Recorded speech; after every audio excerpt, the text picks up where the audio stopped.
ശോ, ഈ കർണേട്ടന് ഇത് എന്താ പറ്റിയത്? എന്തൊക്കെയാ പറയുന്നത്? കർണേട്ടൻ ഉറക്കത്തിൽ പറയുന്നത് ഞാൻ പറഞ്ഞു നടക്കുന്നെന്നോ? അതിന് എന്തുറക്കത്തിൽ പറഞ്ഞു? ആ, ആർക്കറിയാം. എന്തേലും ആവട്ടെ. ആ, ഇനി ഞാനിപ്പോ എന്തിനാ നിലത്ത് കിടക്കുന്നത്? ബെഡിൽ കയറി കിടക്കാം.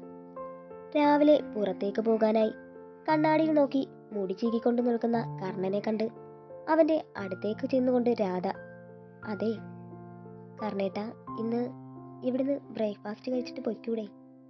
അത് കേട്ട് കർണൻ അവളെ അടിമുടിയൊന്ന് നോക്കി. എന്നിട്ട് മൈൻഡ് ചെയ്യാതെ വീണ്ടും കണ്ണാടിയിൽ നോക്കി മുടി ചീകിക്കൊണ്ടിരുന്നു. ഓ, വലിയ ഗമയാണെന്ന് തോന്നുന്നു. ചോദിക്കാൻ വന്ന എന്നെ പറഞ്ഞാൽ മതിയല്ലോ, മനസ്സിൽ പറഞ്ഞുകൊണ്ട് അവൾ അവനെ തന്നെ നോക്കി നിന്നു.